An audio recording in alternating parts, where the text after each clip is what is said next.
Dikatakan ada orang tua kaya. Anak yang pertama ya diajak gereja, cinta Tuhan, ikut semua. Tapi anak kedua, ketiga, keempat, wah nggak mau ikut Tuhan. Hidupnya rusak, hidupnya bejat, saudara. Masa tuanya ayahnya pikiran, ini gimana dikaya, saudara. Nanti kalau dia meninggal apa enggak rebutan warisan, apa enggak terjadi perpecahan tuntut menuntut, saudara. Ayahnya bergumul, saudara. Dan sungguh-sungguh ayahnya meninggal. Saat ayahnya meninggal, maka ibunya tahu, dia berkata, ayahmu sudah menulis surat wasiat gitu, saudara. Nah, ada notaris yang sudah membuat surat wasiat, maka diundang notaris ya. 4 anak didatang ke situ, ibunya, notarisnya mulai membacakan surat wasiat keputusan dari ayahnya.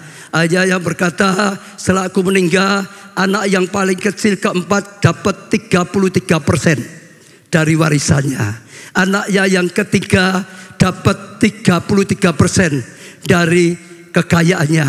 Anaknya yang kedua dapat juga 33% ya dari kekayaannya. Jadi semua berapa? 99%, tinggal 1%. Lalu anak pertama yang hidupnya baik, saudara, itu dapat 1%. Semua kaget. Kok bisa ya? Anaknya yang keempat, ketiga, kedua saling pandang tertawa. Kita dapat 33%. Senang. Anak pertama tertunduk. Setelah semua pulang, ibunya tanya pada anak yang pertama, kamu susah ya? Kamu susah ya? Dia bilang, iya susah. Kamu susah karena diberi 1%? Enggak. Aku bukan susah karena diberi warisan 1%.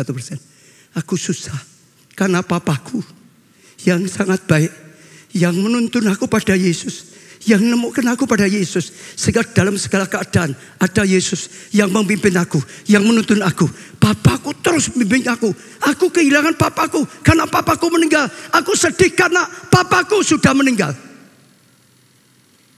Soal yang 1%, dia berkata, saudara dengar, aku yang minta papa supaya aku 1% saja.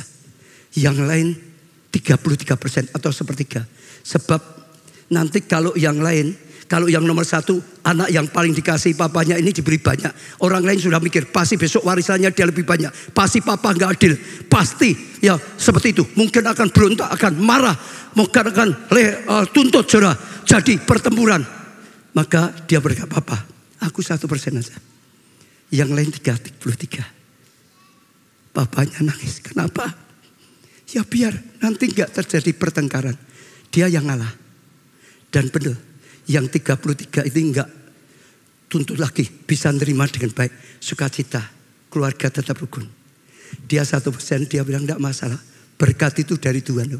Bukan hanya karena warisan. Warisan bisa maju tapi tidak jaminan.